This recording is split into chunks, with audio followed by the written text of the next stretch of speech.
Welcome to our NoSleep, the corner of the internet where the phrase "the elevator is acting weird" never means simple, overdue maintenance. Because apparently even an old building can do psychological horror better than most building. Managers can answer messages in the residents group chat. Today's story comes from a user who swore he lived in a 12-story building. 12 on the lease, 12 on the lobby sign, 12 on the city-approved blueprint, 12 according to the neighbors, 12 everywhere. There was only one small problem, almost nothing, barely worth mentioning, when he entered the elevator alone after midnight. The panel lit up with a number that did not exist, and the elevator stopped. Now, before someone comes in with that delicious little comment of, "Oh, it must be an electrical issue," congratulations. Condominium Sherlock, you solved the mystery. You only forgot to explain why the electrical issue smelled like smoke. Open onto a hallway full of burned doors, and called out by name with a voice that sounded like it had been stored inside a wall for 20 years. Other than that, completely normal. Basic Otis manual, page 666.op said he moved into the building because the rent was cheap. And everyone knows cheap rent in an old building always charges the rest in mental health, mold, and, depending on the location, apparitions with unresolved legal matters. The building was called Santa Helena, although nobody seemed to know who Helena was. The name appeared on an old bronze plaque by the entrance, darkened by time, as if the building itself were trying to hide the surname. The place had that decaying charm of a building that had once been beautiful in some sad decade.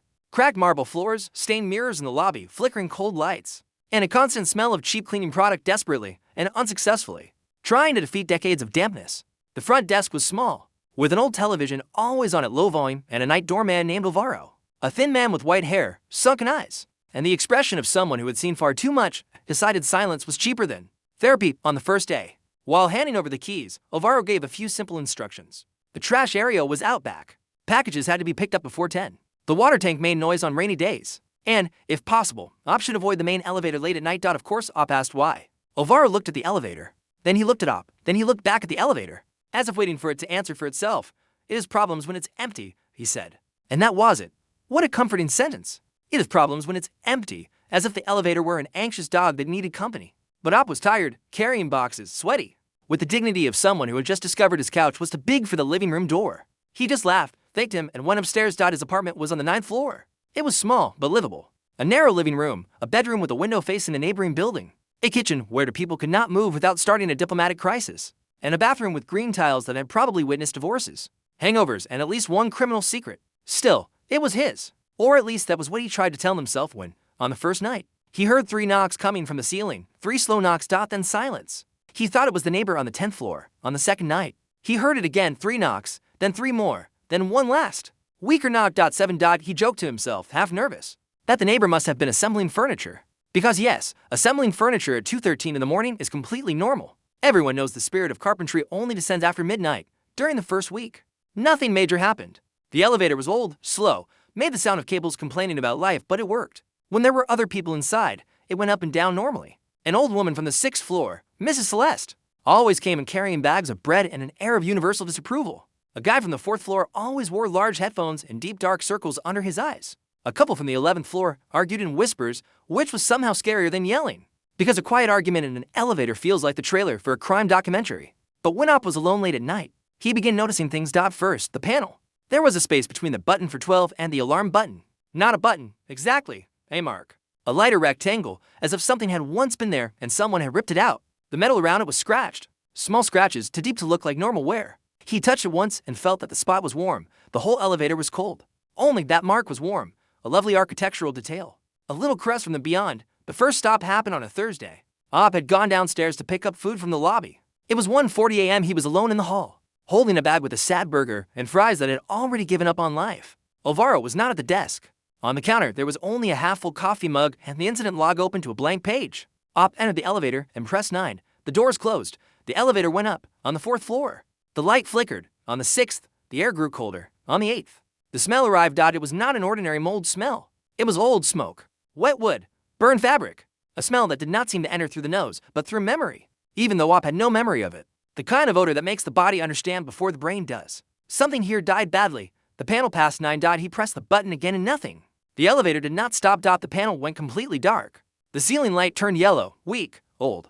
Then a number appeared by itself, red, in the center of the display. Op said that, in that moment, he felt an absurd shame about his own fear. As if one part of him were saying, "You are an adult holding French fries. Stop trembling over a number," and the other, more sensible part was replying, "Adults die too. Idiot." Usually after ignoring obvious signs, the elevator stopped, a bell rang, not a modern beep.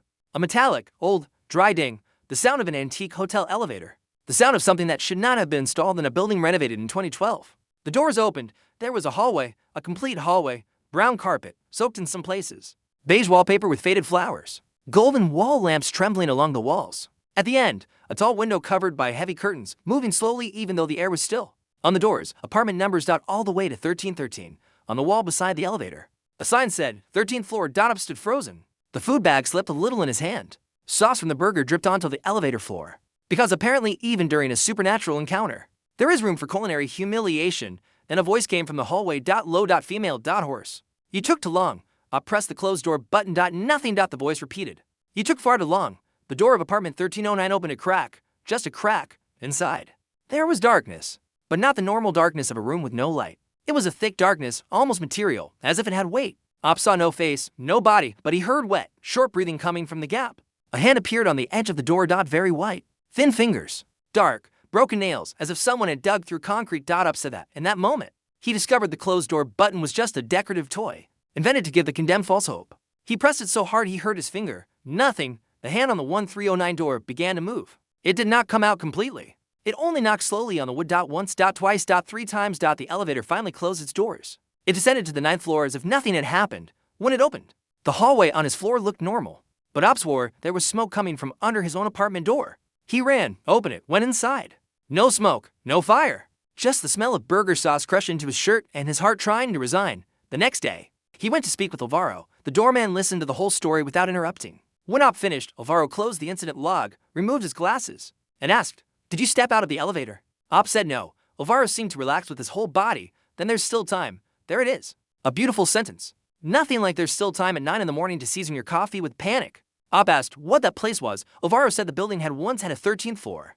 Many years before, the floor had been built illegally, without authorization, as an off-the-books expansion sold by the old administration. 13 small apartments, rented to families who did not have the money to question any paperwork. Simple people. People who signed whatever they were told to sign because they needed somewhere to live. Then there was a fire.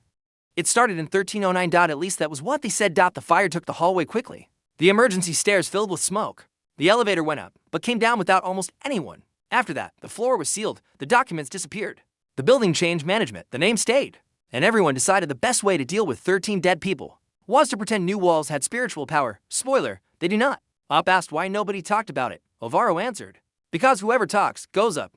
Laughed. Thinking it was a metaphor, Alvaro did not laugh. After that day, stopped using the elevator alone at night. He took the stairs, 9 floors, every single day, cursing his lungs, his knees, and the concept of urban life. He only used the elevator when someone else was inside. And for a while, it worked, except the building started noticing. That was how he described the feeling. It was not just the elevator. It was as if the entire building had become an old animal realizing its prey had changed routes.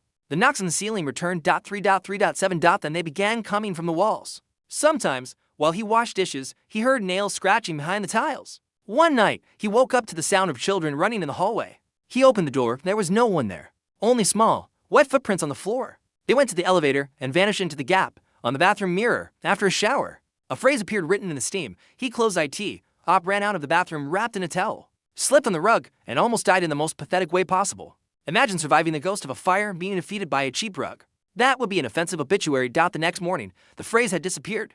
But there was soot along the edge of the mirror. He tried to research more about the building. He found old incomplete news reports, dead forums, fire records with contradictory details. One resident's name kept appearing, Helena Duarte. She lived in 1309. She had filed complaints about a burning smell, exposed wires, and power outages weeks before the fire. Every complaint had been archived. The old maintenance manager was the father of the current building manager, Renato. Yes. Because of course there was a Renato. Every cursed building needs a manager with the face of someone who turns tragedy into an extra fee. When questioned, Renato got nervous. He said it was all legend. He said Alvaro was old. He said Op should avoid spreading rumors so property values would not drop. Because apparently the real estate market suffers terribly. When charred dead people demand accountability, that night, Op found a note slipped under his door. Yellowed paper. Thin handwriting. Do not let Renato go up alone. Op took the note to Alvaro. The doorman held the paper with both hands, as if it were a sentence. She's tired of waiting. He said who?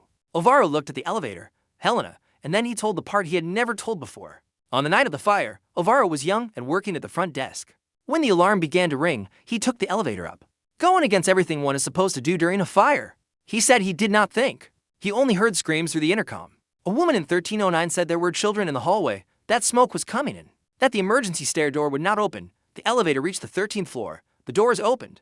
The hallway was full of smoke, but there were living people there, knocking, coughing, trying to get in. Too many people. The elevator started beeping from overload before everyone could enter. Alvaro panicked. Helena was holding a baby. She begged him to keep the door open. He pressed close. Op stayed silent. Alvaro cried without making a sound. He said he saved himself and the people who were already inside the elevator. He said he spent his whole life hearing those hands pounding on the door. He said the building never let him leave. Every time he tried to quit, someone got trapped, someone heard voices, someone went up alone. So, he stayed. She does not want you, Alvaro said. She wants someone to see what? Who really locked the door? Op did not understand until 2 days later. Renato called an emergency condo meeting to discuss the irresponsible spread of rumors. A spectacle. PowerPoint, serious faces, bad coffee, and that wonderful energy of adults pretending to be professional while trying to sweep a haunting under the rug. During the meeting, Renato said there was no 13th floor. There never had been. And any resident insisting on the subject could face legal consequences for damaging the building's image. Mrs. Celeste, the old woman from the 6th floor, raised her hand. Your father used to say the same thing. The room went cold. Renato told her to be quiet. She did not. She said Helena had reported the illegal construction. She said the wiring on the 13th floor was overloaded because the builders had cut corners. She said that the week before the fire, Helena threatened to go to the press. She said that the next day, someone changed the lock on the 13th floor emergency stairs for maintenance. Renato lost all color. That is a lie. Mrs. Celeste smiled sadly. Then, go up alone and tell her that. Nobody laughed. Renato ended the meeting. That night, Op heard the elevator move. 1:40 a.m. he opened his apartment door and saw, down the hallway, the elevator panel descending to the lobby. A few seconds later, going up, alone, maybe, or maybe not, the number passed the 9th floor. Then it went dark. Op ran to the stairs. He went down to the lobby, but the hall was empty. The front desk empty. Alvaro's mug had fallen to the floor, coffee spilled like dark blood. In the incident log, a single sentence had been written over and over. I closed the door. Op heard the ding above. Not in the lobby. Above. The elevator was stopped on the 13th floor. And for the first time, the elevator doors in the lobby opened onto a concrete wall. From the other side of the wall, someone screamed. Renato. He screamed his father's name. He screamed for Alvaro. He screamed that it was not his fault. He screamed that he had been a child at the time. He screamed that he had only kept the files hidden because he did not want to destroy his family's reputation. He screamed that everyone was already dead anyway. Beautiful defense. They were already dead, so what's the problem with profiting from it? A philosopher of condominium minutes. Up pounded on the wall. Called for him. Then Helena's voice answered from the other side. Now, he is alone. The wall turned cold. Renato's screaming continued for several minutes. Then it became crying. Then coughing. Then silence. The next day, Renato was reported missing. The cameras showed him entering the elevator at 1:40 a.m. The camera feed failed for 8 minutes. When it came back, the elevator was empty. There was only soot on the floor and finger marks on the inside of the doors. The police came. The building became a hysterical hive. People crying, people packing, people saying they had always known the building was strange, even though the week before they had called everything a rumor. Classic. Retroactive courage is the official currency of cowards. During the investigation, documents were found hidden in the administration office. Old blueprints, Helena's complaints, forged reports, payments made to city officials, contracts for the 13th floor, and a copy of a report that clearly stated the emergency stairs on the 13th floor had been blocked by order of the administration days before the fire to stop residents from circulating during illegal construction. The fire did not trap those people by accident. The building trapped them. And then pretended they had never existed. When they broke open a wall on the 12th floor, they found the sealed entrance. Behind it, there was a short staircase leading to the old 13th. Firefighters and investigators went up. Op was not allowed inside, but he saw leaked photos later. A charred hallway, doors warped by heat. In apartment 1309, an entire wall covered in HANDPRINTS. In the center of the room, written in something that looked like charcoal, "Thank you for seeing." Alvaro also disappeared that night. But unlike Renato, nobody found footage of him leaving, entering, going up. Nothing. Only his uniform folded inside the front desk, along with a small old key that seemed to fit the missing mark on the elevator panel. Mrs. Celeste said he had finally rested. Op wanted to believe her. After the investigation, the building was condemned. Some residents went to hotels, others to relatives. Op left with 2 suitcases, a laptop, some documents, and the wonderful feeling that every object left behind might be watching him. Before leaving, he passed through the lobby one last time. The elevator was turned off. Doors open, cabin dark. On the panel, the mark between 12 and the alarm button had disappeared.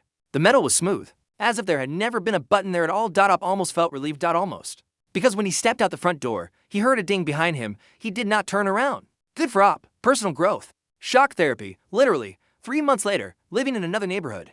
In a rented 1-story house, he decided to post a story. He said he needed to write everything down because he had started dreaming about the hallway. Not every night, only when he slept alone.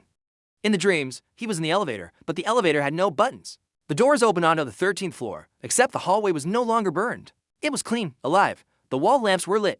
The doors were closed. There was the smell of food. Televisions playing inside the apartments. Children laughing. And Helena stood at the end of the hallway, holding the baby. She smiled. But she always said the same thing. Not every door opens so you can leave. Up would wake up with the taste of smoke in his mouth. In the comments, someone asked if he still had Alvaro's key. Up said no. He said he had left the key at the front desk before leaving. An hour later, he edited the comment, I just found the key on my table. And then, of course, the comments exploded. One user said maybe the key was not for the elevator, but for the place. Another said the 13th floor no longer needed the building because now it had Op as a witness. A third, because there is always this wonderful kind of person, asked if he could test the key in one of the locks in the house. Yes, of course. Let's ask the traumatized man to open domestic portals because Reddit is curious. Excellent plan. Darwin would apply. Op said he would not test it. The next night, he heard knocking beneath the kitchen floor. 3.3.7. The house had no basement. He moved the refrigerator, the furniture, lifted rugs, searched for any sign of a trapdoor. Nothing. But the knocking continued. It came from below, deep, patient, like someone trapped somewhere with no hurry. Because the dead have a very relaxed relationship with calendars. Then came the final update. Op wrote, I thought the story ended when Renato disappeared. I thought Helena wanted justice. Maybe she did. Maybe she got it. But yesterday, I realized something. I never asked why the elevator chose me before I knew anything. I was alone, yes. But many people are alone. Delivery drivers, residents, visitors, why me? Today I woke up at 1:40 a.m. to someone knocking on my bedroom door. I live alone. The door was open. Even so, someone was knocking on it from the outside. When I got up, I found the key on the floor. And a note. It was not Helena's handwriting. It was Alvaro's. It said, I'm sorry. They need someone to open when they call. I went to the kitchen. The knocking was coming from the floor. The wood was warm, not fire warm. Warm like the elevator panel used to be. I placed the key between the floorboards. Where there was no lock at all. It turned. The floor opened. Not fully. Just a crack. And from below came the smell of wet carpet. I did not look. Not yet. But I heard Helena's voice down there. She said, you took too long. After that, the account never posted again. Some people said it was fiction. Others tried to locate the building by the name Santa Helena, but there were dozens. Some found old reports of building fires, but nothing matched perfectly. As always, the internet did what it does best, turn trauma into a treasure hunt, and complained when it did not come with a map. But something strange happened in the following months. Other users began commenting on the post, saying they heard knocks after reading the story alone at night. 3.3.7. One said their building's elevator stopped on the 13th floor, even though the building only had 8. Another said they woke up smelling smoke and found the phrase he closed IT written on the mirror. A third posted a photo of an elevator panel. Between the 12 and the alarm button, there was a lighter rectangular mark. The caption said, has this always been here? And you know the worst part. Maybe it is. Maybe these places do not appear out of nowhere. Maybe they wait for someone to notice. Maybe every city has its erased floors, its sealed hallways, its doors that only open when you are alone enough for no one to believe you. So, if one day you enter an elevator late at night, press your floor, and smell smoke when the panel passes 12, do yourself a favor. Do not speak. Do not answer. Do not step out. And for the sake of your sanity, if a voice from the hallway says you took too long, do not apologize. Because apologizing means admitting you were expected, and some doors only need that to open.